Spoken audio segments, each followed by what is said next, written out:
What's up, guys, and welcome to my Worlds 2024 tier list video. Now, this is going to be a little bit different than how I normally do my tier list videos. This video will be a tier list video where I'm essentially just going to rank all the teams, and I'm going to do it in two different parts. So the first tier list I'm going to show you is going to be as if I was creating odds for this tournament, and I was just trying to tell you what I think is the most likely scenario from a purely logical point of view when it comes to rankings. The second tier list I'm going to show you is going to be like my predictions for the tournament. You know, it's not going to be completely logical. There's going to be some teams that I just feel like will do well, and there might not be a distinct reason. I won't be able to tell you exactly why I feel like this is going to happen, but it's going to be just like if I were to do a pick'em or do some type of predictions, and I'm going to throw in some upsets and just talk about why I think teams could overperform expectations and stuff like that. So let's get into the video. We'll go with the first tier list, and this would be the most likely to win 1 through 14, ranking all the major region teams. So let's get into it. Okay, boom. And this is the tier list. This is how I think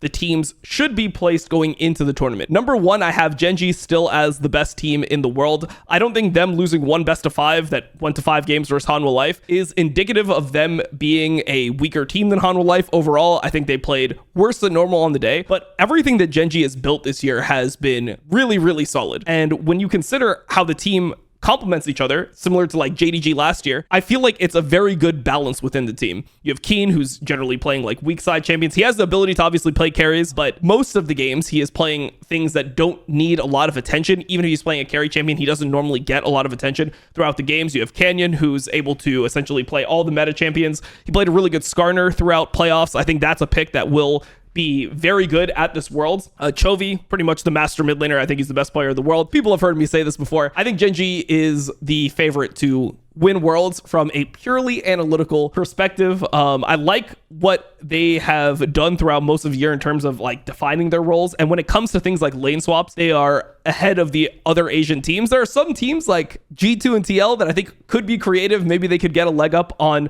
other teams in terms of lane swaps. I don't think that just because you are an Asian team, you automatically have the best lane swaps in the world. You don't necessarily always have the best strategies. We've seen in the past that Europe was a region that actually came into a world championship having the best lane swaps themselves. So I don't think it's impossible for like G2 or TL to actually be slightly ahead. But in terms of the other Asian teams, I think Gen.G is the absolute king of lane swaps, which even though they're changing things around, I still think that they'll exist. I don't think it matters to teams if you lose like 3 plates or 4 plates, as long as you don't lose your whole bot turret and you are able to send your bot lane top and avoid some crucial levels in matchups. I think that's really all you need out of a lane swap for it to be successful in the eyes of teams. So yeah, Gen.G, I think that they are the favorite going into Worlds. Number 2, we have BLG. So BLG is a pretty interesting team, and they're a team that I think that if you don't watch LPL, you might see differently than how they actually are. The big change that this team went through was bringing Wei into the starting lineup over Shun,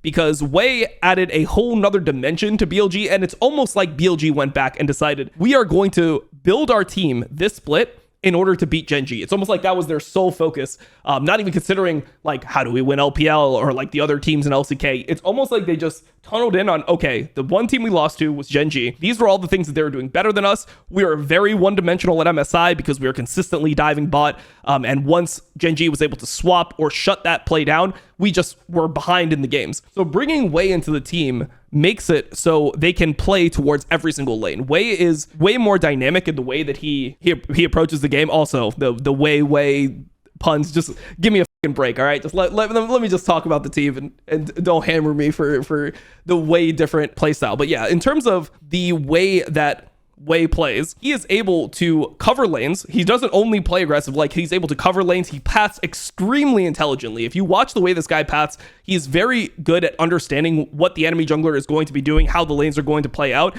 and doing very specific camp orders in order to avoid this. I'll show you some of these in the preview video. But I think that he has added a whole another dimension, because now you have the ability to suddenly play topside. And Bin is one of the best carries in the world. He's one of the best carry top laners in the world. I think he's just the best top laner in the world. That's my take on Bin. I think the guy is completely insane. So the fact that now you don't have to have him weak siding the way he was all of spring, and you can play through him. You can also play not through him. You can play through mid. You can enable Knight. You can just do everything you need to do in a game. I think that this is an advantage for BLG. When it comes to macro, sometimes the thing about BLG is that they will like int fights harder than other teams will. If BLG opts into a fight, they will have those fights where like 3-4 people die and the whole game swings. Where when I watch Gen G, they don't have that many fights where the fight starts out clearly bad and they try to push through it. They try to just out mechanic the fight that already started on a bad footing. BLG is a team that will try to push through fights, and because of that, they will lose more of their leads in situations than they probably should. Maybe a fight should be, a 1k gold loss, but you should still be fine in the game. BLG will make this like a 3k gold loss. There'll be big swings in BLG games, which is why I'm not going to rate them as high as Gen G, but I do think that they are S tier. I think that they are an absolute dominant team. I think they're very clearly in the top 3 teams in the world. Like, the way I see this, if you don't know what my S tier is, it's like these are the 3 best teams in the world. Like, I was thinking about even putting a gap here, putting top esports a little bit lower and having something like this just to really visually show how good the top 3 teams are compared to everyone else. But I'm going to leave top esports here because I do think that they are slightly better than the other teams in B tier. But yeah, I'm very excited to watch BLG at this Worlds. I think that this is a real good shot for them to win. Hanwha Life. Now, Hanwha Life, LCK champion. Most people consider LCK to be the best region in the world. So it's a little bit sus to have Hanwha Life in the 3rd seed. But personally, when I look at Hanwha Life, I just don't think that they are as versatile as teams like Gen G and BLG. And really what I attribute their victory over Gen G to was the fact that they were very, very good in the meta. They had a very good meta read. They understood exactly how they wanted to draft. They had a better understanding of the patch than Gen G did, and they were able to use that to their advantage, mainly because they ended up losing to Gen G in the winter bracket finals. So when they came back, they had an idea of how to adapt things, and they caught Gen G off guard. I still think that Hanwha Life is a solid team, but there's some question marks that I have. Like, for example, Peanut, even though he is an insane player, I mean, he's like the finals MVP for me. And I think he played extremely well throughout all of summer. I would have had him over Canyon when it comes to like all pro first team. I think that Peanut has some issues when it comes to what a world's meta champion pool will be. And when you think about things like Jarvan coming in, and if there are more bruisers that are involved, like Xin Zhao as well, I'm not huge on Peanut. I know he plays a good Vi, but I mainly want to see Poppy from Peanut. I want to see Poppy. I want to see Sejuani. I want to see Maokai, Ivern, Vi. Like, these are the champions I want to see Peanut on, and I feel like all of those champions essentially got weaker recently.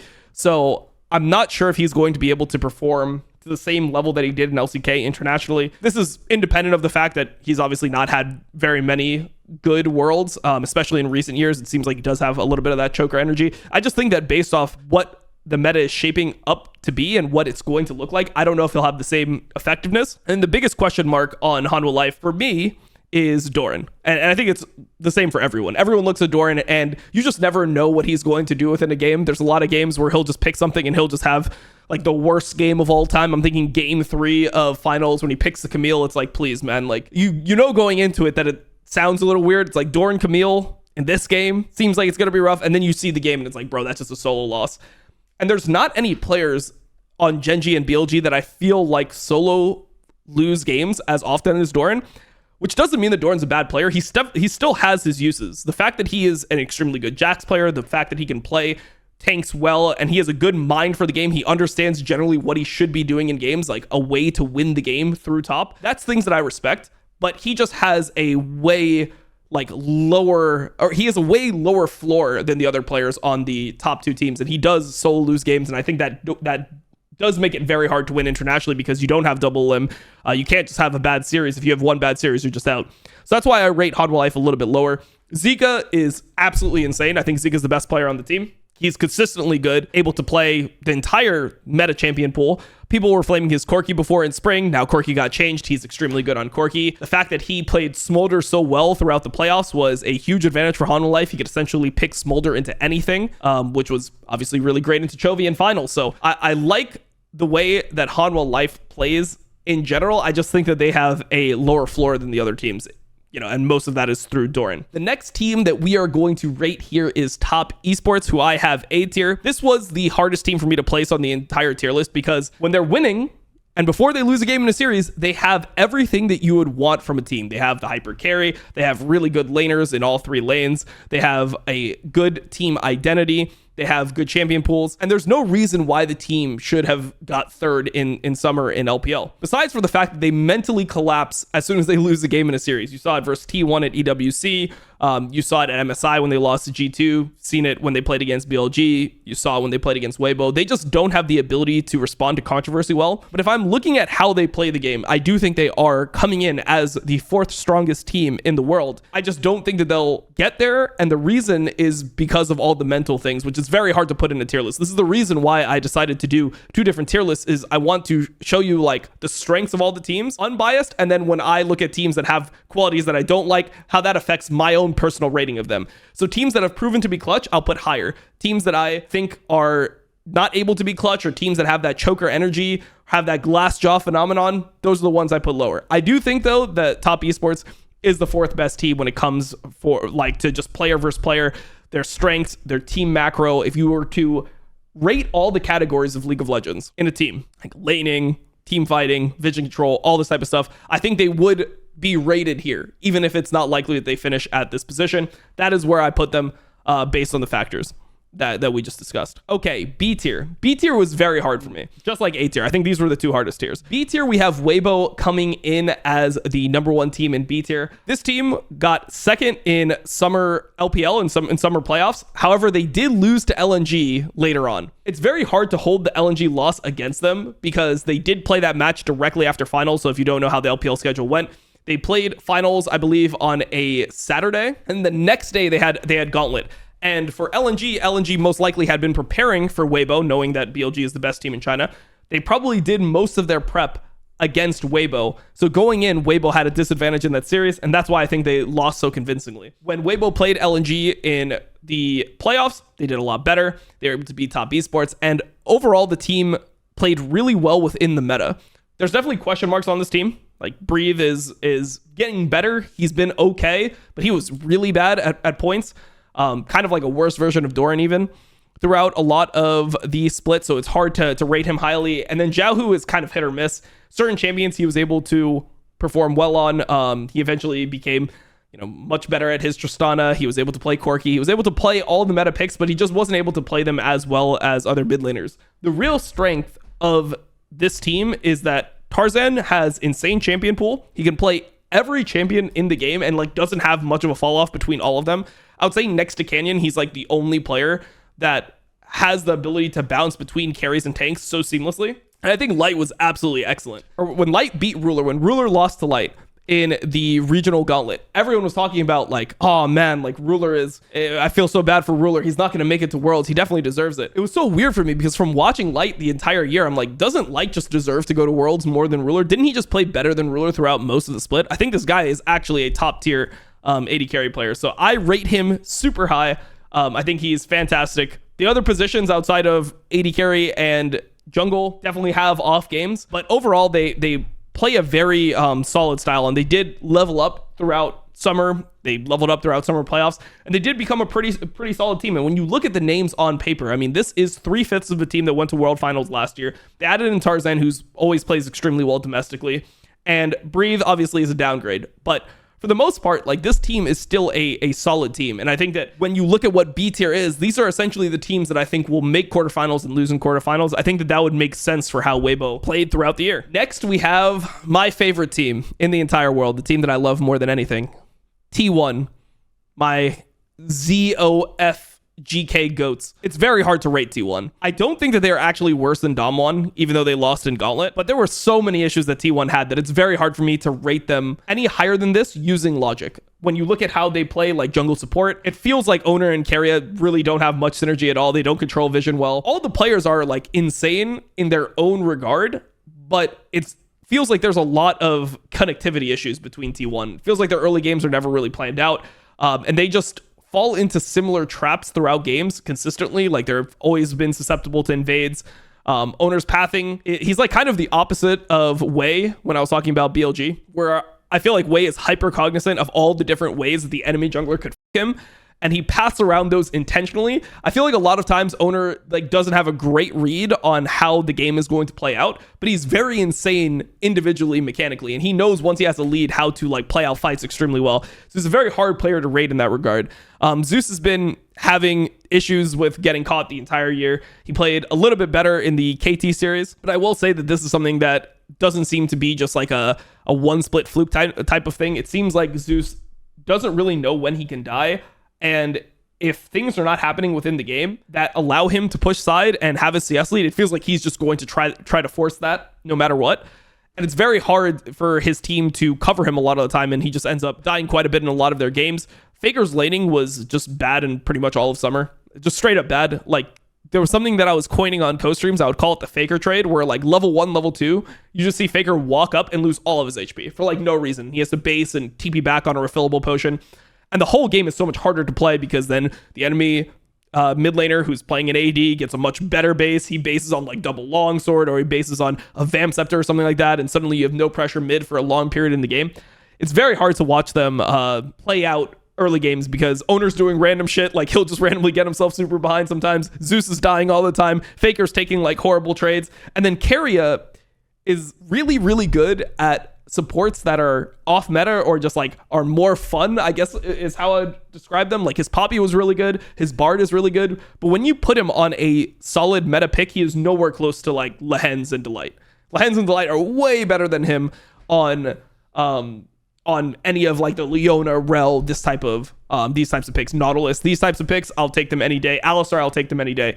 If there's a really good Bard angle, if there's a really good Poppy angle, something like this, sure, put Keria in there. He's going to perform like one of the best in the world. But the only reason I have him as the third best support going to Worlds from the LCK is because of the fact that the other one is Moham, and Moham is not good, bro. He is just objectively, I think, bad. For LCK, top tier LCK level going to Worlds, he's one of the worst supports we've had. I personally think Kellen is better. A lot of people hate Kellen.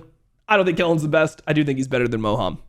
But we'll talk more about that when we get to Dom 1. G2. G2 is the team I have confidence in. I really like G2 and TL this year, but it's very hard for me to like argue that they would be better than T1 and Weibo, even if I see the flaws of Weibo and T1. The biggest problem that G2 has had this year, or at least this summer going into Worlds, is their early games are pretty much non-existent. There's so many issues that they have getting leads early games. And even if you look at how they ended up winning season finals when they started, going on that run where they beat Mad Lions 3-1, they beat Fnatic 3-1, even when they beat BDS, all they ended up doing was swapping lanes a lot. They understood reset timers, they understood tempo really well, and they were just getting ahead by basing their bot lane before Grubs, running top, and just having this tempo that Mad Lions and Fnatic didn't know how to solve. I do think that all the teams that are in this like S to C tier will be able to play against these lane swaps. They're not going to be able to get as much of an advantage. What I'm hoping is for G2 is that they end up getting better at early game. But that being said, I can't put them much higher than 7th, at least in this tier list, because of that main fatal flaw. I think if they play into a team like Weibo or T1 and they don't have good early game plans, T1's not going to fall behind. I think T1 will be able to outplay them later on. And Weibo's a team that actually has a lot of good early game plans. Tarzan is very smart about jungle pathing. There's definitely a world where Tarzan just runs Yike. He just runs Yike for an entire series, and Weibo ends up being, better than G2. Or if they play a best of 3, like one of those the qualification matches in Swiss stage, there's definitely a world where you have a player like Tarzan just completely run Yike. And I do think Yike is the big weakness on G2. There's some things that he does well. He can team fight well. He can carry games when he has gold. But I think the way that he gets his gold has never been super planned out and very repeatable. A lot of times it feels like he is able to be covered by the fact that Mickey X is smart about the map. He'll be pretty much playing jungle for G2 while Yike is just farming and becoming a carry later on. So it's very hard for me to rate G2 higher than this, but I don't think that they're a like bad B tier team. And I don't think that they're significantly further behind T1 or significantly far behind T1. I just think that they are slightly worse than T1. If T1 played G2 in 50 best of 5s, I would expect that T1 would win more than 26 and up. Like that's essentially what I'm saying here. It's like a 55-45 type of thing in my mind. Okay. Next, we have Team Liquid. So Team Liquid for me was like the best Western team after MSI. up until their finals that they had versus FlyQuest, I do think they had some issues that were shown there. I also think that has become an issue on the team. It's a similar problem for G2. I think their jungler is their weakest player. is not able to play a lot of the carry champions. It feels like he was very comfortable in the role of locking in Maokai, Sejuani, Ivern, these types of picks over and over again. And when teams really attacked his champion pool, it felt like he wasn't able to put his mark on the game the way you should. That being said, I do think the meta will be better for him. I think he is somebody who wants to be a ganking, proactive jungler, and champions like Skarner, I think, will be extremely good at Worlds. Jarvan is coming back. I would be very surprised to see Jarvan not picked a lot of times at Worlds as well. With these champions being in the mix, I definitely think that will be saved a little bit from his main weakness. You won't have to play Zyra, Lilia, Brand. Like, you won't have to play these champions. All of those champions have received nerfs, and I don't think that they will be must plays for every single team at Worlds. I really like TL's lane swaps. That's one of the things that I respect them the most on. It felt like throughout most of LCS, they would get such big advantages from understanding on a core level how a lane swap functions, who you want to get gold, how all champions that are involved in lane swap interact with enemy champions. So, for example, one that really sticks out in my mind is when TL played FlyQuest in the Game 5 upper bracket. They're playing against Bwipo's Wukong, and they just kept their Kai'Sa top. So Yeon just lane top versus Bwipo for the first 10 minutes of the game, essentially. Normally, you'd have the enemy top laner TP, and the team like TL would match. The team that was defending would match and send their top laner top, so you just reset all the lanes. But the fact that they kept Yeon top, understanding that Kai'Sa can really bully a Wukong, especially if he's up a level or two in the early game, that gave them such a big advantage, and it allowed them to just essentially beat FlyQuest without having any way for FlyQuest to fight back. And I do think that they can pull off things like this versus other teams that are in this tier. I don't think Weibo, T1 are specifically good at lane swaps, and this is something that TL understands on a core level. I think a lot of it comes down to the fact that Impact and Core JJ are just so smart about the game, so experienced. They're able to identify these very small potential advantages you can gain from lane swaps in game and orient the lanes in order to maximize the benefit that they get from these situations. So I like TL. I just think that the finals in summer made me lose. That's the reason why they're under G2. It made me lose a little bit of confidence in them, but I still think that they are a good team. And if you look at the tier list, I think that G2 and TL should make it out, right? I'm saying here that I think G2 and TL should both make it out of the Swiss stage. Okay, next up we have the C tier teams. First we have Dom1. Dom1 is very simple to explain. I think the players are fine. I think all the players are good outside of Moham. I think 4 of the players are pretty good players. I don't think the meta is good for them. I didn't like that they had to stop really playing Kai'Sa, Ezreal. This is what I think of when I think of aiming. I think of Kai'Sa, Ezreal, Zeri, Kalista. Just picks with mobility. I feel like he's one of the best in the world at using that. Now that we're in a meta where, I don't think much will change. People will still play MF. People will still play Ashe. There's going to be a lot of utility picks. Jhin will still be played. Because all of these champions will be meta Ziggs, I don't think that it's good for Dom1 because they really relied on aiming's hypercarry potential. And the main reason I have them a tier down on the other teams here, the Western teams as well as T1, even though they beat T1 in the best of 5 regionals upper bracket, it's simply that I think their macro just sucks. Like, Dom1 is the opposite of how I used to view Western teams when they played against Eastern teams, where it was like, oh man, you gotta get a gold lead. If you don't get a gold lead, then the Eastern team's gonna come back and beat you. They're gonna out-macro you later on, so you better carry a lead throughout the entire game. I feel the opposite about Dom1 when I think about them playing against G2 and TL, where I feel like as long as G2 and TL are not giga far behind, Dom1 will just do something ridiculous to throw the game. They have so many times in games where I'm just sitting there literally screaming at the monitor saying, please hit Baron, please just start Baron, you're so far ahead in this time, hit Baron, be willing to turn, trust that you're going to make the right decision, get out the enemy TP. I'm yelling at my screen to get Dom1 to do one of these things, and they just don't do it, man. They just don't know when to hit Baron. They don't know how to play the map in a lot of different situations. They're just a bunch of really good players, besides Moham, that don't have direction in games. So it's hard for me to put them any higher than that, because I think that when you play internationally, one of the things that you normally fall back on is your macro, and Dom1's macro is, to me, pretty bad. Next, we have FlyQuest. FlyQuest has too many question marks for me to put them higher than this. They did play better than TL in finals. They did win finals. They almost threw that game 4. They should have thrown that game 4. I mean, if TL just backs one member, we're going to game 5 and it's going to be hard to come back in that game 5. Fine, I'm not going to say that TL was the better team that day. I do think FlyQuest was the better team that day, but even when they have a better day than TL, it's not that different in terms of the skill level. And then for me, the question marks on FlyQuest have been Busio and Bwipo pretty much the entire year. I think Quad is extremely solid. I think Inspired is the best Western jungler. I think he's insane. I think Masu played well at MSI. I think he's a true talent. He's getting better and better. But I think Bwipo and Busio will be too big of liabilities at Worlds for them to make it out of the Swiss stage. That's my belief when I'm watching them play. There's just been too many errors that they make. And the thing is that when they make mistakes, they're catastrophe mistakes. It's like the game is unplayable. Now, the good thing for FlyQuest is that when Bwipo makes a mistake or when Busio makes a mistake that should be like game losing, they don't internalize it and they don't start playing worse as a result. If you compare that to Top Esports is a team where if they make a mistake, it's like the end of the fucking world. They're just going to int for the rest of the game, the next game, the game after that. It is just, they fucking completely collapse. FlyQuest is able to stay mentally strong through their ints. But that being said, it's still too many ints for you to just get through them all the time, in my opinion.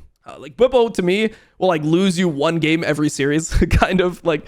I like Bwipo as a player. I think he's a fun player to watch, but he'll have an Urgot game, he'll have the Volibear game, he'll just have a horrible Renekton game. There'll be one game in every series where he is just gonna run it down so mercilessly that you are guaranteed to lose. And internationally, that shit normally doesn't fly. A tier down on that, we have LNG. LNG is a very hard team to rate. As of when I'm shooting this video, the new information is that Scout is actually going to be playing at Worlds. I probably can move them up. I did this before. I knew that was the case, but I don't know how much they've been practicing. It's very hard to analyze where LNG should go because you don't know if they were practicing with Yagao, were they practicing with Scout? Like, what has been happening the whole time? Have they been having to skip out on practice to solve their legal issue? I do think that they are kind of like Dom 1 tier.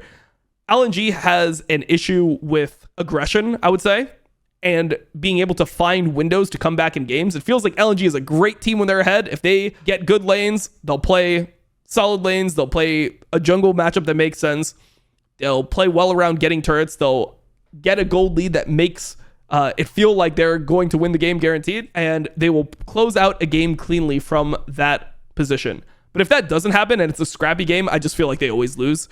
I also don't think the meta is great for them. I view Gala very similarly to how I view aiming, and I think both of them kind of get nerfed here by the meta that it looks like we're going to be into. I'm watching a lot of like World Champions queue and stuff like this, and it seems like most people are still playing, Jhin and things like this. They're not playing any of the 80 carries that are really, really good for players like Gala, players like aiming. I want to see aiming Ezreal, I want to see Gala Kaisa. That's what I want to see at this World, but it doesn't seem like those picks are super good right now. So I think LNG is going to be a little bit hampered by that. I think Zika is solid. He's an interesting player. Maybe they can flex Ryze if Ryze is actually considered good at this World. It obviously got buffed. If Ryze is considered super good, maybe they start flexing Ryze. Maybe they have some creative angles like that. There's just something missing with this team. And personally, Weiwei and Hung, they don't really do it for me.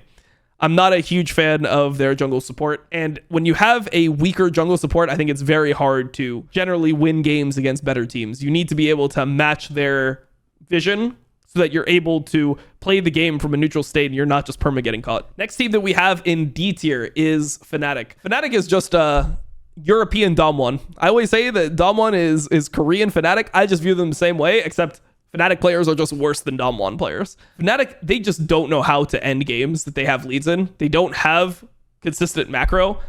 They consistently throw games. They've thrown so many games to G2 over the last, the last 2 months that they've been playing against them in summer finals, upper bracket, lower bracket, whatever. They've lost so many games to G2 just by throwing that it just makes me feel like they don't know how to play the game. The players are solid enough, but they're not on average much better than any of the teams that are in the B and C tier, and their macro is just so much worse, man. Like they just have no idea when to hit Baron. They don't know when to turn. I think Jun is actually becoming super overrated in Europe. I think he played pretty poorly in season finals and summer playoffs, and because he had a great MSI, because he looked good at MSI and he looked good in spring, I feel like a lot of that reputation has carried over, and that's one of the reasons why people view them as good still. That being said, Fnatic they just don't do it for me. I don't believe they know how to win games of League of Legends.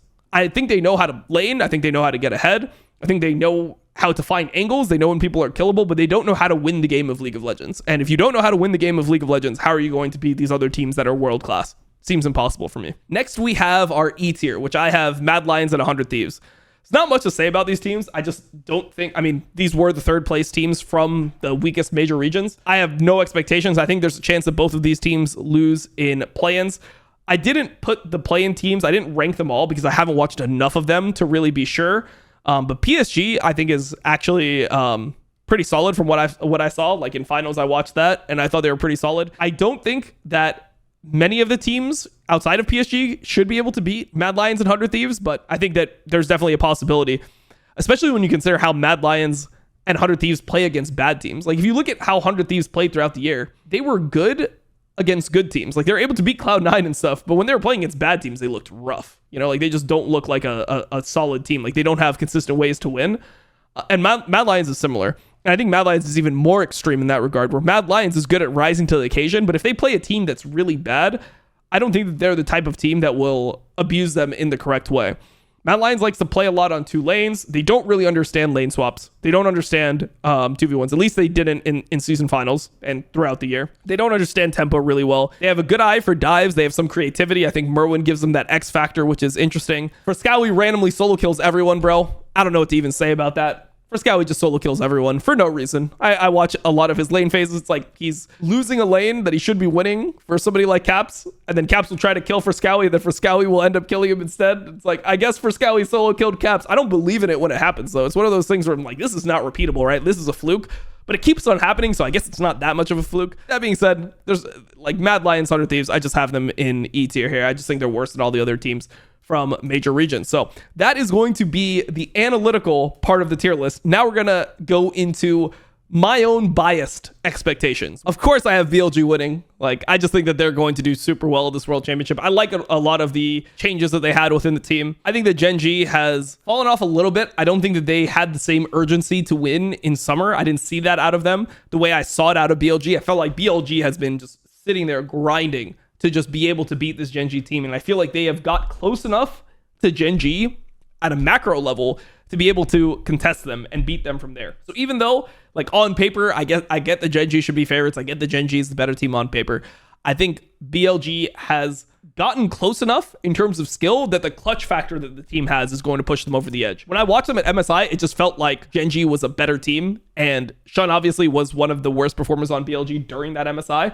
But now that they have shored things up and they have an idea of how to win and they've unlocked Bin, I think BLG is my favorite. Like, if I'm doing a pick'em, I'm having BLG winning Worlds, right? Second, Gen G. Like I said, Gen G, a little bit worse to me when it comes to how they adapted throughout the year. I don't feel like they got much better throughout summer. I felt like a lot of the games, they were just kind of doing whatever. They're playing like all these useless Draven mid games and they're still winning, but it feels like they're not improving and they're just winning because they're better. But I think that lack of urgency has put them a step behind. Let's go into A tier. So third place, I think, is Hanwha Life. I still think that they are solid enough that they should be top 3 in the world. But that being said, it's like they have a lot of question marks. Like, Peanut choking is a real thing, bro. Peanut internationally is like Tian internationally. I just don't believe in those guys internationally because it feels like their game falls apart. They're cerebral players, right? They're not players that just beat you with their hands. And if they're not making the decisions, if they're not clear-headed enough under pressure to make the smart decisions and have the confidence to make the plays that are going to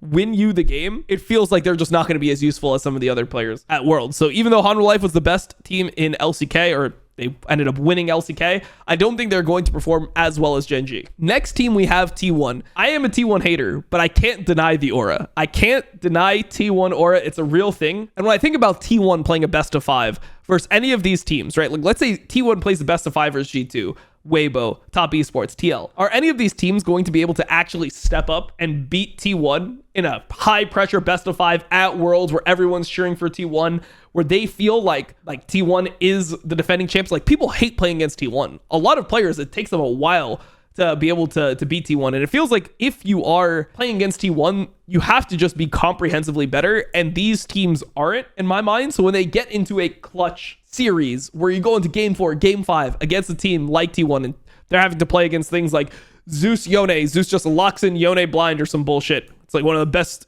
characters at the tournament. Maybe it gets banned, but you get the point, right? They just lock in something that's fucking scary. Are these other people going to be able to match up to it? In my opinion, no. So I think that we will end up, if I was to just estimate how things go, I would say BLG makes it to semifinals. They are the lone Chinese team in semifinals. The opposite of last year, where it was 3 LPL teams, 1 LCK team, and the LCK team ended up winning. I think it'll be the opposite this year. The 1 LPL team ends up winning, and the other 3 LCK teams end up falling to BLG. I just don't think that LPL is very deep this year. They have a lot of like decent teams, but they don't have many very good teams the way they had 2 very good teams last year. All right, G2. The theory here for G2's placement is that when you start scrimming all these Asian teams, the easiest thing to improve at is the early game, because that's the part of the game that you can't get out of. So if you're losing every game in 10 minutes, you can actually spend time getting better at the early game. And a lot of teams, they are better at the early game than any other point of the game. It's very rare that you have a team that is like significantly better macro-wise than they are early game,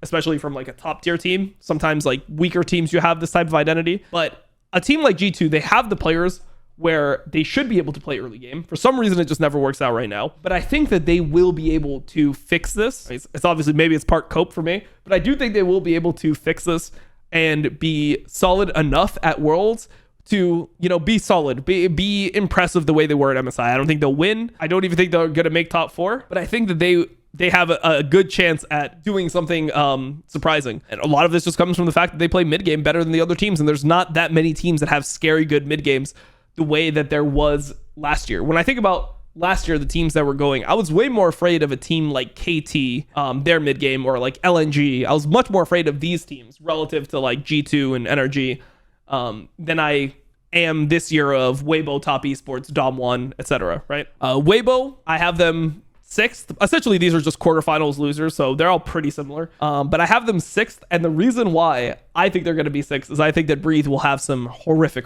games. I think Jahu's also pretty questionable. He had a pretty bad Worlds throughout most of Worlds up until finals last year, and I just don't really believe that Jahu's in the best form that he's been in recently. Also, when you consider the players, Tarzan always plays worse at Worlds too, so a lot of this does have all this type of stuff factored in, but I just feel like Weibo is just not good enough to beat Han Life and T1 in a series that really, really matters. Top Esports. Similar thing to what I said before. They have a glass jaw. They lose 1 game in a series and they completely collapse. I think all these teams above them will win 1 game against them in a series, and then Top Esports will collapse. And I think Tien has issues similar to Peanut with how he responds to pressure and the way he kind of shrivels up and becomes just a shell of himself when he's under pressure. I think that is very bad for Worlds because there's no double elimination. There's no time to get comfortable. You're playing in a different location, like quarterfinals. You're going to be in a different location, so it's hard. TL, fine team. I think they could beat Dom1 in like a best of 3 in Swiss in order to qualify. I think their macro is good enough to do that, but overall this team they have some weaknesses, right? They have some weaknesses. I like their 2v1ing. APA's laning is sometimes really good, sometimes it's kind of bad. Impact, obviously, is his best quality is being a weak side player. I think Updi is dragging the team down quite a bit from what I've seen. In big moments, it almost feels like he's always the worst player when they're losing. When they lost EWC, when they lost to T1 and MSI, when they lost to FlyQuest, it feels like he is consistently the one that drops the ball. And I think that is normally pretty hard to get through. If your jungler starts running it down and panicking, it's very hard to get through that. And when you look at like the teams that I rate highly, I have a lot of respect for like junglers. The reason I have Hanwha Life lower is because I think their jungler won't be able to play, but I think your jungler needs to be clutch in order to do really well at Worlds. FlyQuest, a little bit lower. Once again, we've beat it to death. Wibo and Busio, they're question marks. Same logic as the other part of the tier list. I actually just think that they're not going to make it. I think they're better than Fnatic. I think they could be better than LNG. I don't know. I feel like all the drama with LNG is just going to make them play like shit. FlyQuest, they have not good enough. They don't have enough consistency to beat the teams in Group B to me. They'll be right on the outside. They'll play a best of 3 qualification match in Swiss against like Top Esports or Weibo or something, and they'll lose. Boom. Dom1, I'm putting them here. I also think that they're going to lose in Swiss, and I just think that you need to have good macro. I don't think it's a consistent enough way to win games in an uncomfortable environment to just play good early games, which they have pretty good early games. It's not like their early games are even super insane or anything like that. It's just that their macro is pretty bad, and their early games are like pretty good. That's all it is. Fnatic, once again, everything I said for the first tier list, the analytical tier list, same thing applies here. I don't trust them. I don't think they know how to win games. Trash. They're missing a quality that you need in order to compete at Worlds, and they haven't got better at it the entire year. LNG, too much drama. Simple, right? I just think that there is way too much drama with this LNG team. I don't know what their scrimming situation looks like. I think it's very hard to not know who you're playing with going into Worlds. Even if the travel ban is lifted, if you think about all the stress that Scout must be experiencing going through this process, it's got to be extremely nerve-wracking. And now that he's sorted it out to some degree, I don't think that we're going to get the same Scout that we got at previous Worlds. I think that we are going to get a nerfed version of Scout. 100 Thieves and Mad Lions. So the more I thought about it, the more I think that Mad Lions will end up really choking in playing stage because they don't play well versus bad teams. They play in a way where bad teams can actually come back and win, whereas the teams that consistently beat bad teams are the ones that have extremely good setups, extremely good macro. So I think that they could actually lose to some of these bad teams. I mean, obviously there are teams that go to Worlds, but the worst teams. That being said, maybe they don't have to play Eddiewood good. Maybe they just have to beat like Rainbow 7. Maybe the Hawks are, whatever, like maybe the Vietnamese teams both end up sucking and it won't end up mattering. But I think that Mad Lions, they would do better, I feel like, playing in Swiss than they would in play-ins just because of how the team normally functions and how their team has played versus the lower seeded teams throughout most of LEC. So anyways, that is the tier list. This is the format we chose to do this time. We're going to change things up, just do what we feel is right. And I had a very different opinion when it came to what I think should happen and what I feel should happen. So that's why we separated the tier list into two different parts. One is the brain, one is the heart. So hopefully you enjoyed this tier list. We have more content coming on the channel. There'll be a video where I rate every single player at Worlds. So we have that coming, as well as a video where we are going to be doing our preview of all the 14 teams going from major regions to the World Championship. So we have those videos coming before Worlds, and then obviously we have all the Worlds content that will be starting next week on the 25th. So thank you guys for watching the video, and I will see you guys later. Peace.